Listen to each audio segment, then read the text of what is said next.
Hey, what's going on, guys? Welcome back for another video. In today's video, I'm gonna be doing a 1-year review of my 250-gallon primitive pit. A lot of people have been asking me how my experience has been working with this pit, if I recommend it, if I would do anything different if I were to reorder again. Luckily, it just happened to be, I think this pit I got back in June of 2023.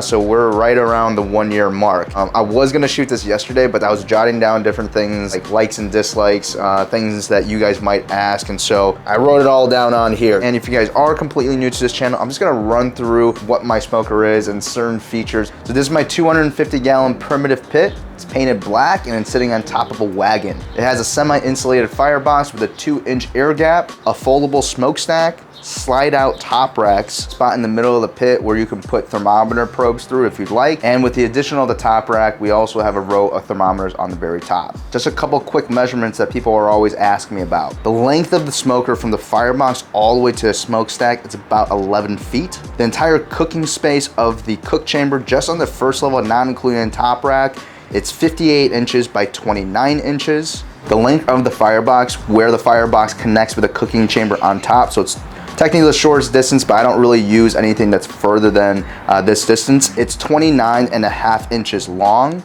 The diameter of the firebox is 29 inches. And the height of the smokestack, so from the bottom of the collector all the way to the top, is about 6.5 feet. And the diameter of the pipe itself is roughly about 6 inches. All right, so I think I listed through everything. Now that we went over all the kind of the features of this pit, in all honesty, this pit is pretty plain in terms of whatever they offer as is. Like the foldable smokestack comes on every single one of these 250s. The wagon's a little bit different. We'll talk about that later. It's not just sitting on skids.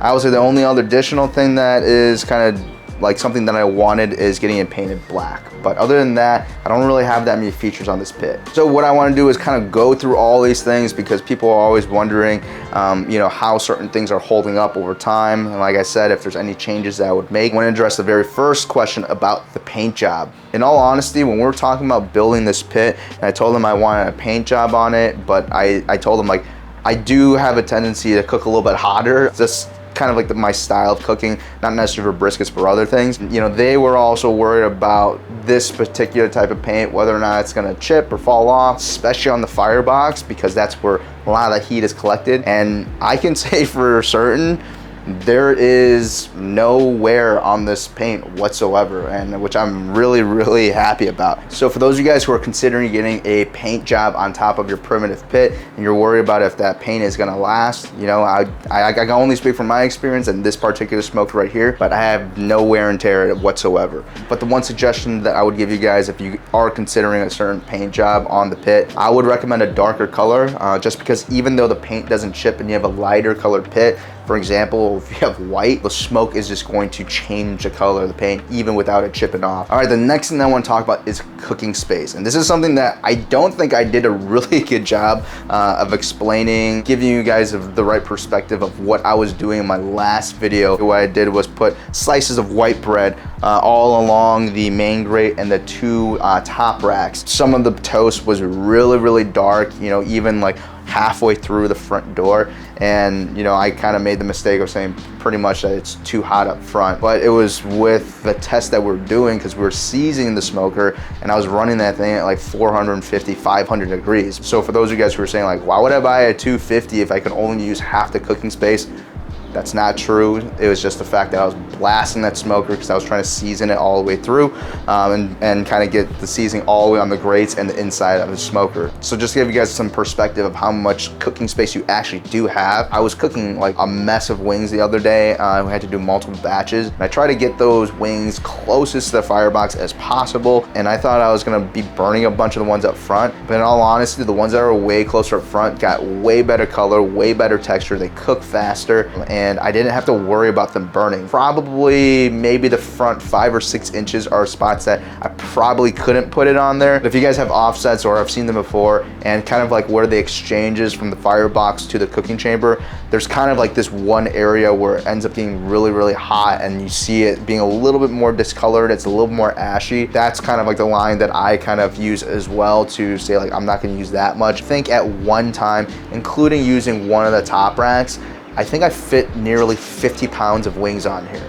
I would say comfortably in terms of briskets. Feel really good about 6, 7 or 8 if you turn them sideways, like I've done in other videos just to fit them in. For ribs, I would say anywhere between 9 to 12 racks of ribs. Just depends on the size of the ribs that you have, how you decide to rotate them. When I'm doing that many ribs on this smoker, I'll always make sure I have the top rack in there and rotate everything up to the top rack just as a finishing zone. But just another thing in terms of cooking space, what I actually use, like I said, I use a top rack in the back quite often, depending on how much food I have. I don't really use a top rack up front. If I absolutely need to squeeze in something else, but I can only feel like I can use it on the very edge of that top rack that's furthest away from the firebox. And honestly, sometimes it's not really worth putting that one top rack in if you're only gonna put in like a couple pieces of meat. The other thing that I'm always trying to think about is the stuff that's up in the front that's the hottest and you want to have as much access to, especially when you're looking for things being too dark or cooking too fast or too hot. And I want to be able to see it, and I want to be able to move around as much as I can. And if that's the case, having that top rack up front makes it a little bit more challenging. Just one of those things like rhythm and flow during a cook. I generally don't ever use that top rack. Nowadays, you'll see a lot of pit builders who, especially on 1,000 gallons, they'll put this kind of grate that fits in the back where the smokestack is, and it's just to kind of give you a little bit extra room. But especially for 1,000 gallon, like you can fit an extra, 2 to 3 briskets in there just because, the diameter is much larger. And, when I was talking to JD about making that same exact piece for 250, we were like, it's really not that much extra space in terms of like cooking space. And the other thing is like, you could probably put a brisket in there or a pork butt and things like that. But one thing I was worried about with a smaller pit like this where, it's not that wide, and especially with the collector where it's trying to take all this air in and kind of get up to the stack, I didn't want to disrupt the airflow and the draw of the pit by putting a big piece of meat where it interrupts kind of like the draw of the smoker. And I do still think that could be an issue, but I kind of miss having that little grate back there, just because sometimes when I am doing rotations or I'm cooking things like wings or sausage or just like smaller pieces, like that kind of stuff is perfect for things back there. And I think I'm also used to having a grate in that back area. So when I'm doing rotations or moving things around, I like having that extra space where I can place things before I do these big rotations. Earlier on when I started, because I'm so used to having the extra space back there, I'm pretty sure there was like a time where I was about to put a brisket down in that spot, but then I realized, oh, there's not a grate back there, and I almost lost it. For convenience, I think it's worth it, but by no means do I think it would make or break your smoker. I don't have it. It still works perfectly fine. Before we move any further, I want to introduce the sponsor of today's video, ZBiotics. We all have busy lives these days and can't afford to waste a day stuck on the couch because of a few drinks the night before. ZBiotics pre-alcohol probiotic drink is the world's first genetically engineered probiotic. It was invented by PhD scientists to help you feel better the morning after drinking. When you drink, alcohol gets converted into toxic byproducts in your gut. It's this byproduct, not dehydration, that's to blame for your rough next day. ZBiotics produces an enzyme to break this byproduct down. Just remember to make ZBiotics your first drink of the night, drink responsibly, and you'll feel your best tomorrow. I like to go to the gym in the morning, but it's hard to do so after a few drinks the night before. But after taking ZBiotics after a few drinks, I felt as good as new the next morning. So if you want to give it a try, go to zbiotics.com/Knox Ave BBQ or scan the QR code on the screen right now to get 15% off your first order when you use Knox Ave BBQ at checkout. ZBiotics is backed with a 100% money back guarantee, so if you're unsatisfied for any reason, they'll refund your money, no questions asked. Thank you, ZBiotics, for sponsoring this video. Okay, next thing that I want to talk about is the wagon and the tires. For those of you guys who didn't watch the first video, I talked about it a little bit more, but the reason why I decided to get on a wagon is not necessarily because I plan on taking it to like other events and things like that. If that was the case, I would have put it on a trailer so I can pull it away. This is not one of those situations. Like, I'm not gonna be able to hook this up to a truck or anything and pull that away. I would still need to pull this up onto a trailer and then kind of like tie it down and stuff like that. But the reason why I got it on these tires is because if I ever have to move it in and out of my backyard is a lot of grass and like uneven ground. Last smoker that I had, the Yoder Kingman, there's tires on there, but they don't really move very well, and they scrape up the floors, and it's just like a headache trying to move her around. But if you plan on just leaving your smoker exactly where it is, and you know this is where it's going to be forever, it's never going to move, putting on skids is perfectly fine. I do feel like eventually at some point I'm going to have to move this. For that reason, I put on tires, and it's so easy to move, guys. And some people were also worried, and I was worried as well, about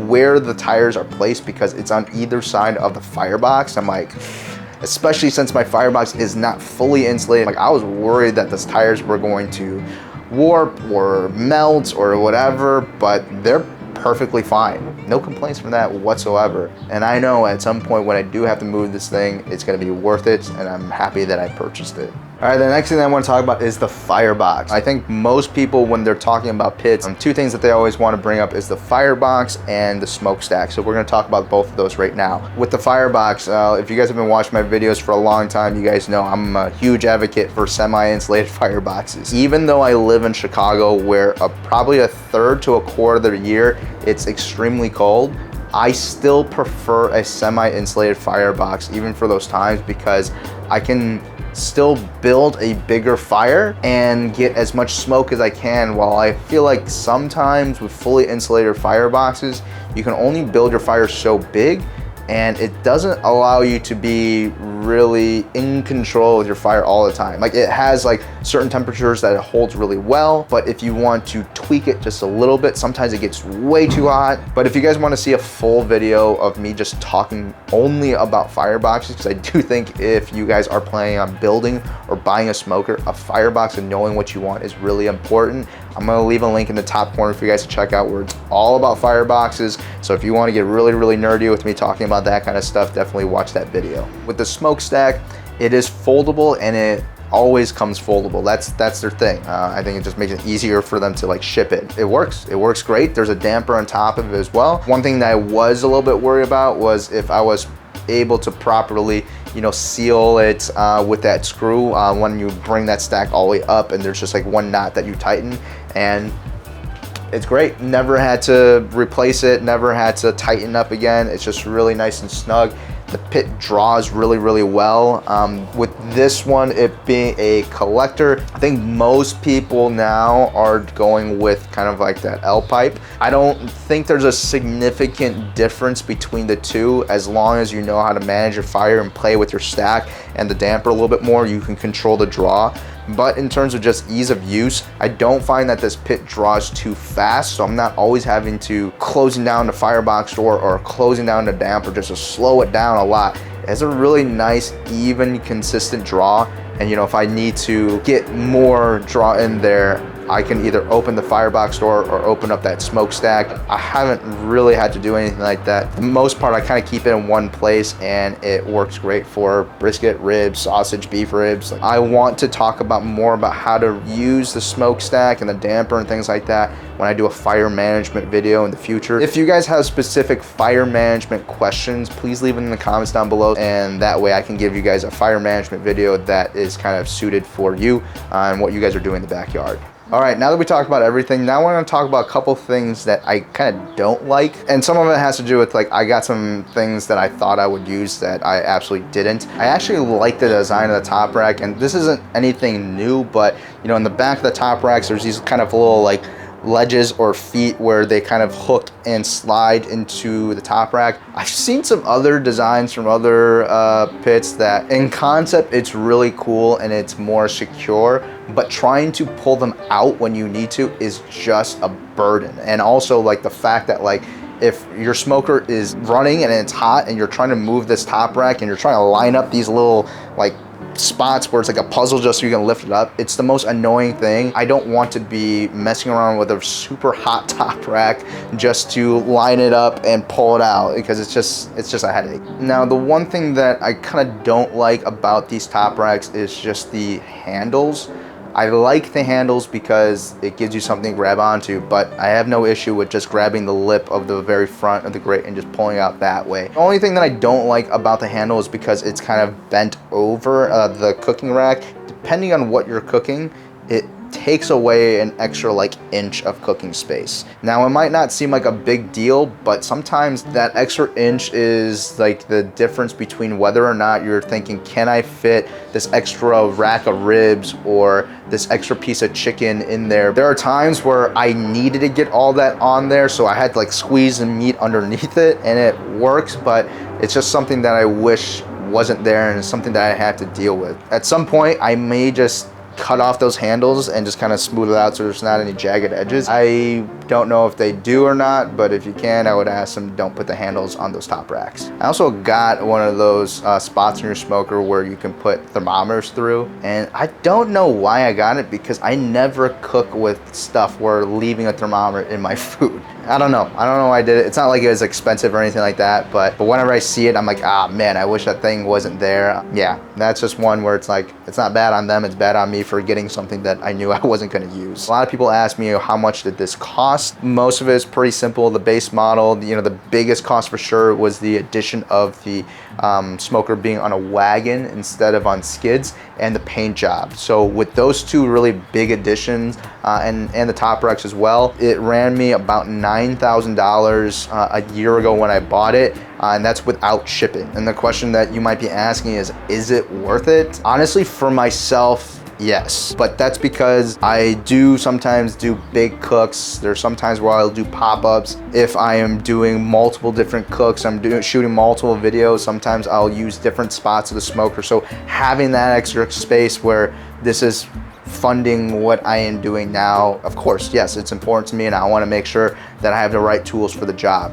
For those of you guys who maybe aren't this much into barbecue, maybe don't have those ambitions of doing more than just backyard cooking, this might not be worth the price for you. It's quite expensive. Do I think that this type of smoker being of this quality and this much more expensive is going to make your barbecue better? No, it's not. And I know this is gonna sound cocky and arrogant. If you guys have seen my latest brisket video of cooking on the Weber, I do think that I can cook a better brisket on the Weber than I feel like most barbecue restaurants can cook brisket. Like, I live in the Midwest, like I've had a lot of brisket over here, it's not good. And I really do think it's not about the tool, it's about knowing how to cook certain things and understanding the principles of cooking barbecue. But with that being said, having something like this makes my job a lot easier, because now I don't have to baby it as much. And now that I know how I like to cook, what my tendencies are, knowing that I prefer a semi-insulated firebox, how to use a top rack when you're running out of space, how to utilize all this space to do multiple cooks for multiple videos, that's why for me, it's worth it. But in terms of other people who, if you're just cooking, you know, once a month, or rarely cooking like big portions or having big parties, and you're just doing something small for your family, nah, I don't know if this is the 250 is worth it, just because also it takes up a lot of real estate as well. So if you don't have the space, and also the wood cost that goes into fueling something like this, it does get expensive. And just like any good hobby, costs kind of come up, but this is truly one of those things where if you love it and you really want to invest in it and you want to grow with it, then it's worth your time. For what I have and what I'm looking for, this is perfect. Even though I mentioned those few things that I don't like, it's okay. I think it's just character. You just kind of work with your smoker and you start to bond with it, and you just kind of go hand in hand and try to make the best barbecue you possibly can. All right guys, so that's the end of this video. If you guys do have any additional questions about the pit, please let me know. Again, one thing that I want to do is make a fire management video soon about this one and my other one that's a little bit smaller but still fairly large size for our backyard pit. So it's gonna help you guys out. And also, if you guys have any suggestions of future videos that you guys want to see, please leave them in the comments down below. So if you guys enjoyed this video, please make sure to like, subscribe, share this video with your friends, and I'll see you guys in the next one.